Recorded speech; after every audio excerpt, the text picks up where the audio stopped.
Lázaro Báez es según lo que venimos escuchando en el alegato del fiscal, una persona que su fortuna creció abismalmente como nunca se vio en ningún país del mundo, aparentemente. Y de la noche a la mañana pasó a ser uno de los empresarios más poderosos de la Argentina.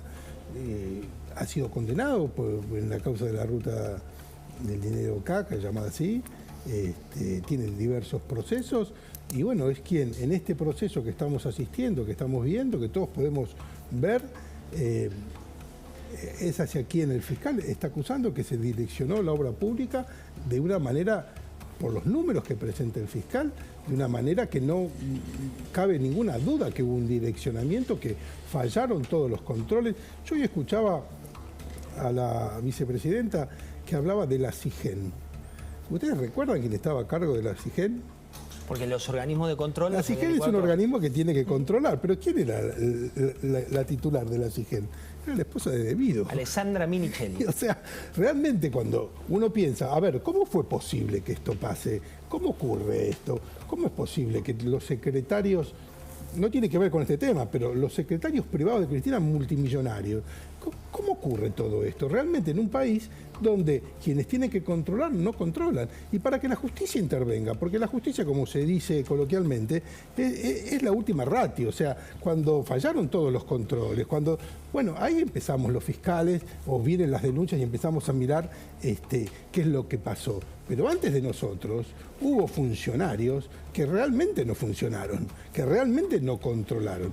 Y toda esta cuestión yo le escuchaba a la vicepresidenta diciendo, y ningún fiscal vio esto, ningún fiscal vio aquello, cuando el Poder Ejecutivo, el gobierno actual, y en aquella época, durante 12 años, tuvieron a su alcance toda la botonera para empezar las investigaciones que habría que empezar. La Oficina Anticorrupción, por ejemplo, si hay alguna investigación que la señora vicepresidenta considera que debería hacerse, bueno, lo primero que podría hacer es presentarse en la Oficina Anticorrupción. Hay que ir a la justicia. Quiero compartir con ustedes estas declaraciones del día y después le vamos a preguntar a Paz por información concreta. Mirá lo que dijo. Me hubiera gustado poder hacer esto, que es ejercer el derecho de defensa en juicio, de la misma manera que los fiscales pudieron leer su guión durante 9 jornadas. Me hubiera gustado poder también hablar frente al tribunal. No es la primera vez que sucede, ¿eh? Ya cuando se me tomó declaración indagatoria, cuando presté declaración indagatoria, el 2 de diciembre del 2019, faltaban apenas 8 días para que asumiera el nuevo gobierno, y yo como vicepresidenta, presté declaración indagatoria en Comodoro Pi. Recuerdo que en aquella oportunidad pedí que fuera televisada, o sea, pedí que la sociedad pudiera conocer a través del sistema del SIJ, del Sistema de Información de Justicia, como fue ahora la exposición de los fiscales, y no se me permitió tampoco televisar, que entraran cámaras para televisar la declaración indagatoria. No debía sorprenderme porque, tal como dije en aquella oportunidad, la sentencia ya estaba escrita.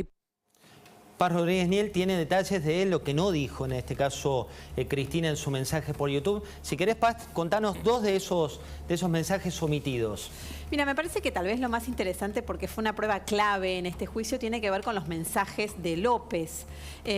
Cristina Kirchner habla de estos mensajes, se queja del momento en el que fue introducido, dice que ella no tuvo la posibilidad de analizarlo con el suficiente tiempo. Eso es un capítulo procesal, en la justicia sostienen lo contrario, pero lo cierto es que se metió en el fondo de estos mensajes y ratificó que efectivamente, no desconoció lo que estaba diciendo su secretario de Obras Públicas, que era José López. Pero ¿qué es lo que ella dice? Ella hace alusión a los mensajes, lo contabas vos, José, hace minutos nada más, con Nicolás Caputo.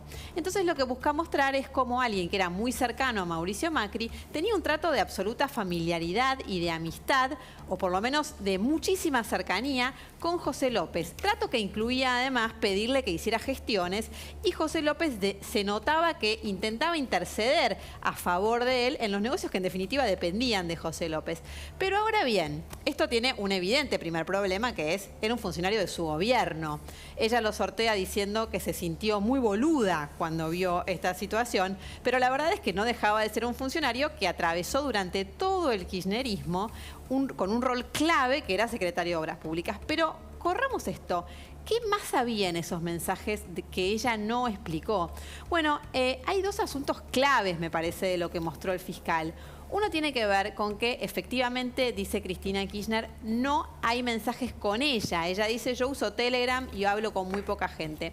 Sí hay mensajes con los secretarios privados de Cristina Kirchner donde se concertaban reuniones. Pero bueno, podrá uno decir, en definitiva, es un funcionario de Cristina, nada tiene de extraño que la vaya a ver. Pero ¿qué pasa con los mensajes que había con Máximo Kirchner? Máximo Kirchner no era funcionario, ahí lo vemos a Luciani diciéndolo, era la persona encargada de definir la ubicación de las 100 cuadras que se iban a repavimentar. Cuando estaba por terminar el gobierno de Cristina Kirchner, le mandan a preguntar, José López, el secretario de Obra Pública, manda a preguntarle a Máximo Kirchner dónde quería que se hiciera una pavimentación de caminos en Santa Cruz, en Río Gallegos. Eso nunca se entendió por qué, y es clave, porque ¿qué significa esto? No lo sabemos. Y por otro lado tenemos el asunto también no del todo explicado, de por qué el secretario de Obras Públicas le indica cuando Cristina Kirchner pierde las elecciones, cuando el kirchnerismo está de salida y gana Mauricio Macri, hay que abandonar todas las obras, limpiemos todo, vayámonos. Y esto sucede, además, efectivamente, Austral Construcciones levanta todo y se va. Después vamos a profundizar en esto, pero Pablo, tal vez te preguntás, como me pregunto yo, ¿cómo está la imagen de Cristina? ¿Qué pasa con Alberto Fernández? Sebastián López Pereira, bienvenido, ¿cómo estás? Buenas noches, José. ¿Una encuesta estás? cerrada cuándo? El viernes pasado. O sea, fresquita, fresquita en medio del juicio. Y tal, veamos la imagen de Cristina Fernández de Kirchner hoy. Bueno, Cristina tiene un 25% de imagen positiva, que es la segunda medición más baja que nosotros tenemos registro de Cristina en los últimos 5 años que tenemos la serie armada. Hubo un momento que tuvo 23, que fue en octubre del año pasado cuando pierden las PASO. Pero es el segundo registro más bajo de imagen positiva y coincide también con octubre del 2021 con el registro más alto de imagen negativa. Esos fueron los dos peores momentos de todo el registro histórico que nosotros tenemos de Cristina Fernández de Kirchner como presidenta, como política, digamos, como líder de la oposición y en ese momento, y luego como vicepresidenta. Hay un dato que quiero compartirles a ustedes dos que tiene que ver con qué pasa con los votantes del Frente de Todos y sus desvelos. Digo, por ejemplo, el tema de la corrupción, por ejemplo, el tema de la economía. Cuando hablamos y preguntamos sobre corrupción en un votante de Frente de Todos, ¿qué importancia le da? No, le da una importancia relativamente más baja que la corrupción es el tercer problema más importante, el segundo o tercer problema más importante para la opinión pública. El tema es que entre los votantes de Juntos por el Cambio, la preocupación es la número 2 después de la inflación. Y si uno mira en detalle, hay una pregunta, en las preguntas que hacemos hay una que tiene que ver con la calificación al sistema judicial y el lawfare que se hablaba. Y para los votantes kirchneristas el problema no es la corrupción, sino que es justamente el ataque judicial a sus líderes políticos.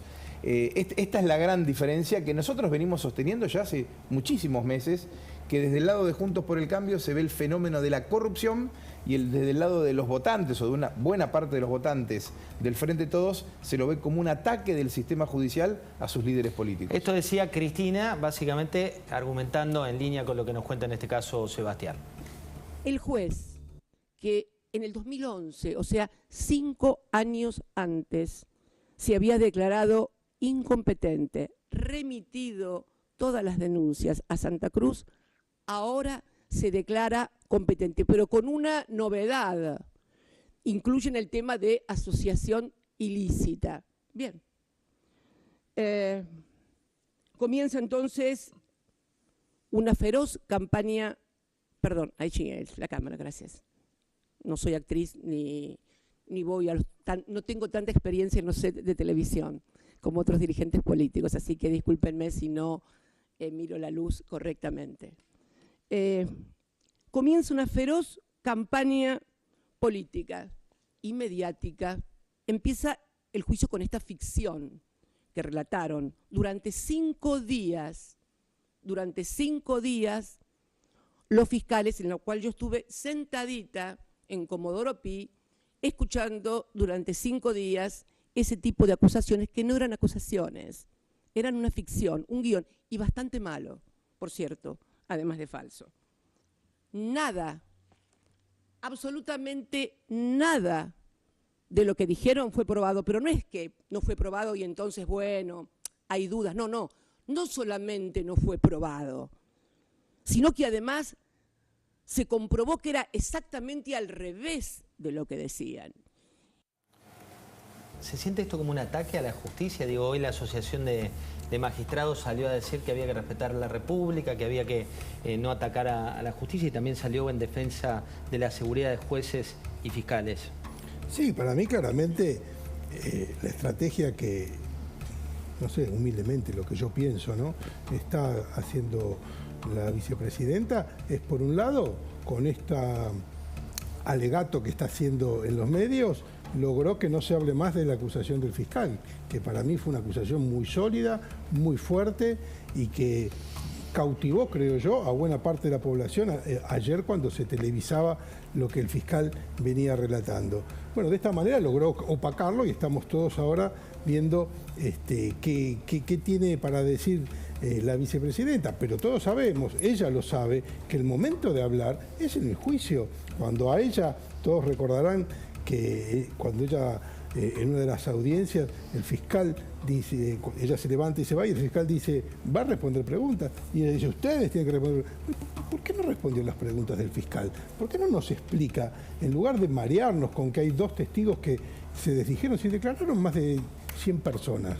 ¿Cuántos testigos declararon en el juicio? Yo creo que había unos 140, no sé si declararon todos. Y entonces ella se basa en 2 testigos pero de las cosas que la acusan no dice nada. Y el momento oportuno es en el juicio. Este alegato, para mí, como dije antes, tiene que ver con un mensaje a sus seguidores, a sus fanáticos, porque hemos visto que hay cierta veneración por su figura, y está muy bien, cada uno le puede gustar el que le guste, pero realmente de lo que estamos hablando, que es de institucionalidad, que es lo que tiene que prevalecer en una república, todos estos ataques, como el tuit que hizo también el presidente, realmente colaboran muy poco. Y además hay algo muy peligroso, que de alguna manera están fogoneando este tema de las puebladas y de las cuestiones y de los scratches, que realmente es muy peligroso y que deberían tratar los funcionarios más importantes de nuestra nación de guiarse con más mesura, me parece a mí. Ya le voy a dar pie a Fran Jueguen, también a Alfredo Sainz. Fran, con los detalles del ajuste de masa, y Alfredo con los 3 empresarios a los que apuntó Cristina, pero ahora quiero especialmente que Pablo y Paz miren estas declaraciones de Cristina para charlar sobre lo que viene. Mirá. Ningún argentino puede decir que no se vivía mejor que ahora y que se había vivido mejor que nunca hasta ese momento. Por eso pide el fiscal 12 años. Son 12 años, los 12 años del mejor gobierno que tuvo la Argentina en las últimas décadas. El de Néstor Kirchner y mis 2 mandatos. Y lo digo con números. ¿Por qué nos piden 12 años? Uno por la memoria, el otro por la verdad, otro por la justicia, otro por el fondo, otro por las AFJP. Otra por YPF y vaca muerta, otra por el no endeudamiento, otra por el salario de los laburantes. Cuando me fui, los laburantes se llevaban el 51,8% del PBI y el resto era para los empresarios. Ahora ni hablar de cómo estamos. Por eso me van a estigmatizar, por eso me van a condenar. Y les quiero decir algo. Si naciera 20 veces haría lo mismo. 20 veces haría lo mismo. ¿Este fue para vos, Pablo, el punto cumbre de Cristilandia, como titulabas hoy? Sí, totalmente, porque digamos, más que una defensa, sabe que procesalmente está perdida, contesta por la parte política, pero muy particularmente, ¿no? Como un discurso de barricada, como de cierre de campaña prácticamente, ¿viste? Cuando empieza la enumeración, falta la gente que se ponga de pie, los aplaude. Así funciona el discurso político, ¿no? Ese creyendo que hace. Y después, claro, dice un par de cosas que, bueno, el peronismo debe haber crujido. El mejor gobierno de la historia en la Argentina. Hemos tenido gobiernos malos, pero también hemos tenido gobiernos buenos, ¿no? Que sea el mejor el de Cristina.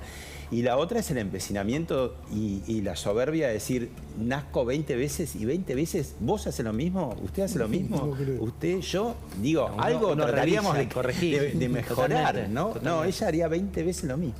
Paz, también hay que aclarar una y otra vez porque se trata de un alegato lo que vivimos en la Argentina, pero no de un fallo, ¿no? Y parece de mucha simplificación decirlo una y otra vez, pero me parece importante porque el proceso judicial sigue. Sí, de hecho, ella tenía la posibilidad de hablar frente al tribunal, de hecho se lo dice ayer el tribunal, en lo que van a ser las últimas palabras, que es después de todos los alegatos. Y es notable porque lo que ella dijo públicamente que iba a hacer hoy era lo que le había pedido hacer al tribunal, que era ampliar la indagatoria. ¿Por qué? Todo acusado, bueno, acá Campagnoli nos lo podrá explicar mejor, pero todo acusado tiene la posibilidad de defenderse, de dar su versión de todos los hechos que se le imputan. Entonces, lo que ella había sostenido ayer es, en el alegato del fiscal, me agregaron acusaciones nuevas y yo quiero responder por esas acusaciones. Cuando la escuchábamos recién, vemos que la verdad es que no era ese el objetivo real, porque ella no ha respondido por nuevas acusaciones, en todo caso ha analizado nuevas pruebas sobre las que no se había pronunciado anteriormente en el alegato, en su indagatoria anterior. Pero esto no lo hizo. Evidentemente, la decisión era hacer una defensa política, no una defensa técnica. Que además, para defensa técnica está el alegato de su defensa. Para palabras finales están las últimas palabras. Esto es otra cosa y me parece que no hay ninguna duda. Ni siquiera ella intentó disfrazarlo de algo distinto, ¿no? Sí, ¿y por qué? No sé si vio la movilización o esta idea de una marcha, fueron 2 marchas pequeñas sin cantidad de gente, no en el símbolo que generó una calle repartida entre unos y otros. ¿Cuánta presión le genera a la justicia todo esto que está ocurriendo? Bueno, yo creo que cualquier persona que jura ser juez o fiscal sabe que el cargo viene con estas cuestiones, ¿no? Viene con la tarjeta. Viene con esto. Y yo creo que no debería de ninguna manera incidir en lo que tengan que decidir, en la resolución que tengan que dictar o el dictamen que tenga que firmar un fiscal. Porque, repito, no es una cuestión binaria de malos, buenos, amigo, enemigo. Es una cuestión de evidencia. Por eso yo señalé que hay muchos fallos favorables al kirchnerismo de los mismos jueces que ahora critican. Quizás en ese momento esos jueces no tuvieron la evidencia suficiente o era muy clara la inocencia o no de tal o cual persona. Pero en aquel momento eran jueces de la Constitución, fallaron a favor y entonces eran buenos. Pero no podemos olvidar que además de esos fallos favorables al kirchnerismo, que fueron muchos, de Ollarvide, del propio Bonadío, el propio juez Bonadío sobreselló por el tema de ese supuesto título falso que se había denunciado. Bueno, todos jueces que cuando la causa Otesur, hay 2 jueces que sobreseyeron, el tema está en casación. ¿Esos jueces son de qué? ¿De la Constitución o del lawfare? Sí, o sea, cuando a alguno le falla a favor es del lawfare, cuando le falla, pero cuando es la misma persona, ¿cómo es eso? Si es el mismo juez que una vez dijo que era inocente en algo o falló a favor de ella y ahora tuvo que procesarla, pero es por la evidencia, no es por la decisión del juez. El mismo modus operandi, viste que en un momento ella dice La Nación y Clarín, naves insignias del lawfare, ¿no? Y toda la presentación de ella fue con recortes de Clarín y La Nación, es decir, que los que le venían bien, sí, ahí en ese caso... Que de hecho eran noticias, que claro, decían sobreseyeron, pero también es esa doble vara. Miremos un poco más de Cristina y le doy pie a Alfredo Sainz y también a Sebastián, mirá. Si había un caso en la República Argentina para poder investigar la corrupción en general, pero en particular en materia de obra pública, era el de José López, secretario de Obras Públicas, revoleando los bolsos con $9 millones por el convento. ¿Saben qué pasó? Se mandó un oficio a Estados Unidos, a la Reserva Federal, porque había billetes, fajos termosellados, salidos directamente de la Reserva Federal. ¿Qué informó la Reserva Federal? Que sí, un fajo había sido enviado ¿a dónde? Al Banco Finansur. ¿Quién estaba en el Banco Finansur? Un señor que se llama Sánchez Córdoba. ¿Quién es el señor Sánchez Córdoba? Un señor que integraba la comisión directiva con Macri y con Angelici, no sé, porque yo de fútbol no entiendo mucho, en Boca. ¿Saben por qué? Cuando empezaron a tirar el ovillo de esto, pararon, porque aparecieron ellos con el ovillo, los macristas, Cuando el fiscal Luciani dice, donde uno aprieta sale pus, tiene razón, fiscal Luciani, la pus de ustedes, los macristas. Macristas, no macristas, investigación, no investigación. Concretamente, Alfredo habló de 3 nombres. Vamos uno por uno. Nicolás Caputo. Nicolás Caputo, bueno, el que se define como el amigo del alma de Mauricio Macri, constructora el hermano, Caputo. ¿no? Más que amigo. El hermano. Constructora Caputo es una constructora muy importante, la vendió, ahora es dedicado al negocio de la electrónica, es el que está más vinculado con la política, fue el vicepresidente del PRO y claramente alineado con Mauricio Macri. Los otros dos son empresarios que están más vinculados, si se quiere, con el gobierno kirchnerista. Juan Chediak, que es de una constructora de origen puntana, fue presidente de la Cámara Argentina de Construcción y fue uno de los grandes ganadores de obra pública durante el kirchnerismo. Te digo, la remodelación de la Ruta 7 a Luján, la autopista 6 a Cañuelas, fueron obras que hizo Juan Chediak durante el kirchnerismo. Y Eduardo Gutiérrez, que es el presidente de una empresa llamada Farallón, que fue muy activa, es una gran desarrolladora en Luján y en Pilar, sí. Pero lo más importante es que estuvo muy activa, ganó muchos contratos de construcción de viviendas del programa Procrear durante el kirchnerismo.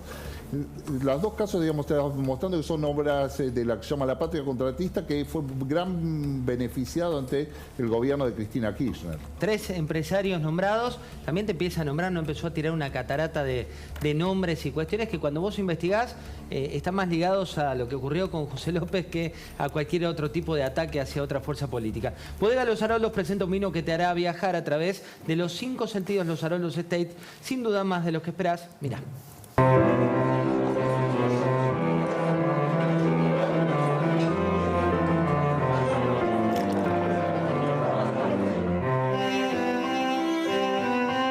Los Aroldos Estate, mucho más de lo que esperás. Mientras tanto está lo que a vos te preocupa, ¿no? Porque nosotros te hablamos de esta cuestión que tiene que ver con un espejo que la refleja a Cristina, un espejo que refleja una causa, pero también está la agenda que, Sebastián, ¿por dónde vienen los problemas de la Argentina para los argentinos? Bueno, la encuesta que hicimos la semana pasada vuelve a poner en primer lugar los mismos 3 problemas, pero incrementándose de manera significativa el primero, que es la inflación. El 64% de los argentinos dice que la inflación es el problema que más le preocupa y es la medición más alta desde la que tenemos historia. Nunca hubo un número tan alto. 64% de los argentinos, bueno, tienen lógica con, ¿no? También mirás la inflación más alta en 20, en 30 años. Exactamente, y el mes, además, uno de los meses con inflación más alta, y además, de nuevo, se confirma lo que también venimos midiendo ya hace varios meses, que no hay diferencia, no hay grieta frente al problema de la inflación. Le preocupa a los que votaron al kirchnerismo como los que votaron a Juntos por el Cambio. Los otros 2 problemas sí ya manifiestan una grieta, que son el problema de la corrupción, que como habíamos visto antes es un problema que principalmente lo califican como problemático los votantes de Juntos por el Cambio, y el sistema político, que tiene que ver con esto de que la política habla de temas que a la población no le preocupan, y sin embargo de aquello que sí le preocupa a la población, la política no lo está resolviendo. Y hay un dato que es interesante, que este 37% es un promedio que es más alto, esta preocupación entre los votantes de Juntos por el Cambio, pero viene creciendo esta preocupación también entre los votantes del Frente Todos. Ese es un dato nuevo. Exactamente, los votantes del Frente Todos empezaron a estar bien, empezaron a darse cuenta que la política no le resuelve los problemas de la vida cotidiana. Inflación, inseguridad, falta de trabajo y un montón de temas más en la agenda. Mientras tanto, en el 5º piso, como habitualmente se habla del Ministerio de Economía, Fran, ¿qué es lo que está pasando? Bueno, José, ¿qué tal? Buenas noches. Sí, llegó ya Gabriel Rubinstein, ya está trabajando allí en el 5º piso después de semanas de misterio allí acerca de su designación y aquellas cuestiones que quizás nunca le hubieran dejado hacer a Martín Guzmán las está llevando adelante Sergio Massa. Detrás de esta pirotecnia, detrás de este humo político, efectivamente hay una enorme crisis económica y tenemos algunos detalles, por ejemplo, de las últimas medidas que se conocieron ayer y que tienen que ver con el ajuste fiscal que lleva adelante. ¿Sabés que julio fue, según el resultado del Ministerio de Economía, el primer mes en 9 meses en donde el gasto cayó? y además hubo un ahorro en algunas cuestiones específicas vinculadas, digamos, mira, 70.000 millones menos de pesos para el Ministerio de Educación, 50.000 millones menos al programa Procrear, 70.000 millones menos para producción y cerca de 10.000 millones menos para salud. Este es el ajuste que hizo en algunos ministerios Sergio Massa, sumaron 138.000 millones de pesos, parece una cifra enorme, pensé que hay casi 1 billón de pesos, con B, 1 billón de pesos en gastos, en subsidios acumulados en lo que va del año, por lo tanto es un ajuste relativamente menor. Pero también hay ajuste en lo que tiene que ver con los dólares. Y estas son algunas decisiones que está tomando el gobierno vinculadas sobre todo al coeficiente económico financiero que maneja la AFIP. Se van a hacer algunos retoques, va a haber frenos a las importaciones y probablemente haya más licencias no automáticas en los próximos meses. Esto se va a definir en las próximas horas y va a provocar, básicamente lo que intenta decir el gobierno con estas modificaciones en importaciones es que no va a devaluar, va a intentar aguantar por los próximos meses sin tocar el tipo de cambio oficial. Vuelve el plan a aguantar, vuelve el plan a aguantar. Mirá, hablábamos del ministro de Economía, archivo de Sergio Massa. Transmitamos a cada argentino que por ahí nos dice, están tomando el control del Estado, están poniendo a fulano, a mengano, yo voy a barrer a los ñoquis de la cámpora que no